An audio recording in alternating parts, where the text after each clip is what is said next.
A Toyota RAV4 is too small and a Ford Explorer is too big. Is the Kia Sorento just right? We're the right people to ask. The Edmunds team drives, tests, and races SUVs like this every day. We know these cars inside and out. The Sorento is a smaller three-row SUV with a lot to offer. We've teamed up with CarMax to see why you should pick one or give it a pass.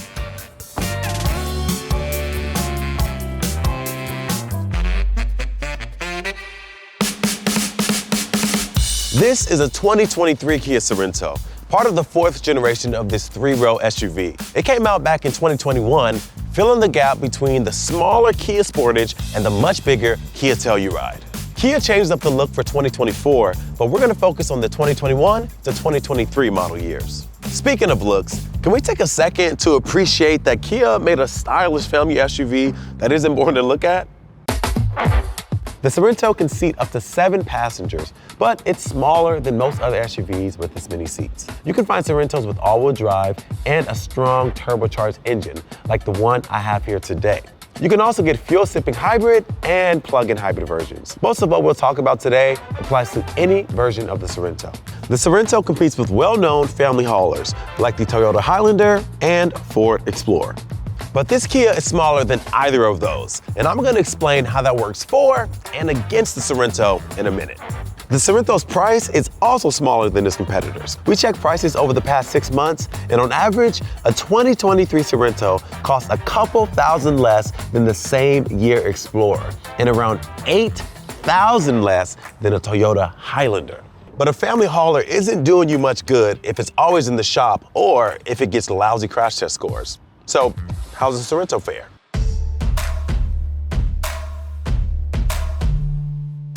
For reliability data, we use RepairPal, an independent reliability tracker. And there's good news here. RepairPal gives the Sorento an above average 4 out of 5 stars, ranking it 12th out of 26 SUVs. So that means that the Sorento should be in the shop less than average compared to other three-row SUVs, and when it is there, the repairs seem to be less severe. That ain't bad, but no car is without its faults.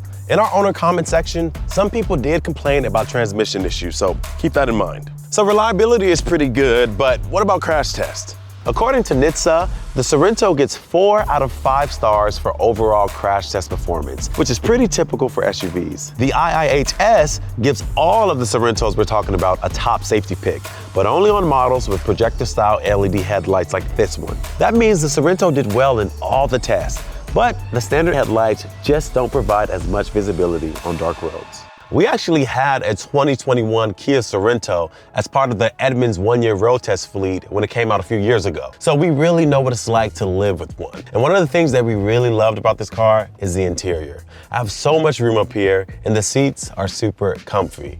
And the year we had it, this was a really popular road tripper. So not only is it comfy in here, but it feels way more luxurious than you'd expect, especially considering the price. Now this SX trim is a mid-level trim, and you still get these really nice, comfy synthetic leather seats. And just about everything you touch in here is gonna feel high quality. It really makes you feel like you're getting a lot more than your money's worth. And who doesn't like that? But it's practical too. There's lots of small item storage space. Like, check out this big bin under the center armrest. The cup holders are decently sized, but like most SUVs, you can't get a wide bottom bottle in there, and that's true for these door pockets too. Even the second row is pretty good. These captain's chairs are more comfortable than the bench you get on lower trim models, and they even adjust forward and backward and have reclining seat backs. You also get cup holders, little pockets, and some charging ports. If your passengers are small enough to need car seats, the Sorento is pretty accommodating. These captain's chairs have very easy to find lower anchors, and there's even enough space back here for a big rear-facing car seat without having to mess up your front passenger's legroom. The third row can handle 2 more child seats, but lugging the carrier for a rear-facing seat in and out of the third row would be a hassle.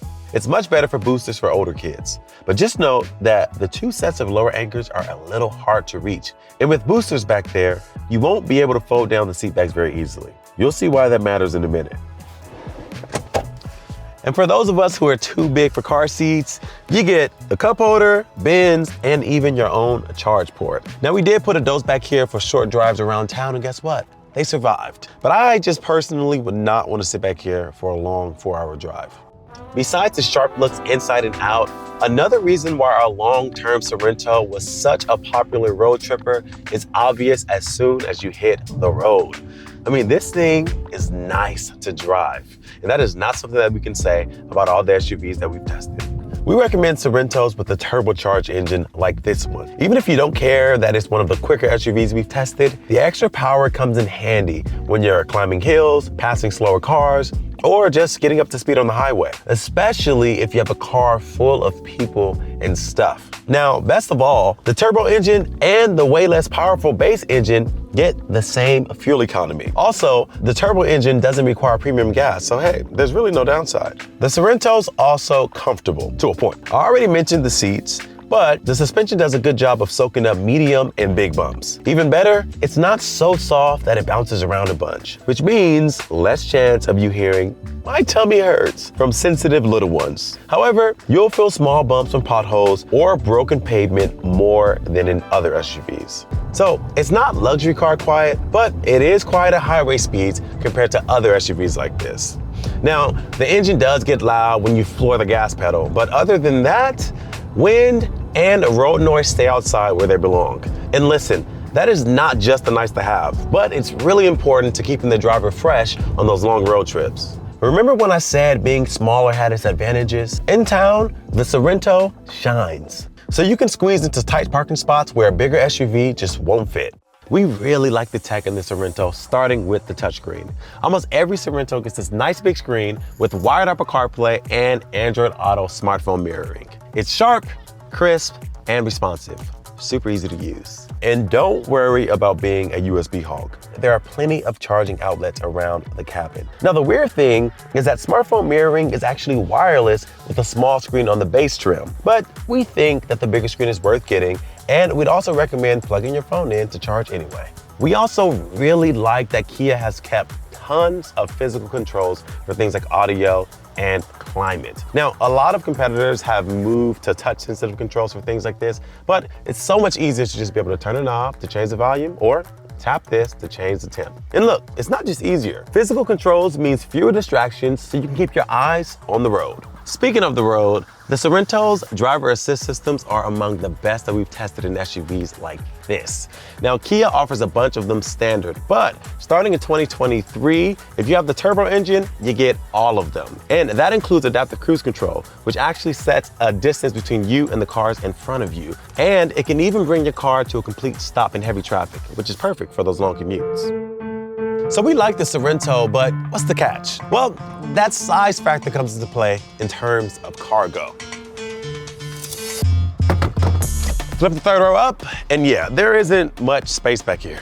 Sure, you can fit a few grocery bags, maybe a backpack or two, but you can forget about bigger items like a stroller. You can easily fold one or both of these third row seats down, but then you've cut the passenger capacity. And if you have a child booster seat fixed back there, well, it's just that much more difficult. Bigger three-row SUVs give you more cargo space all around. So if you need an SUV that can handle 6 passengers and all their stuff, the Sorento probably isn't for you.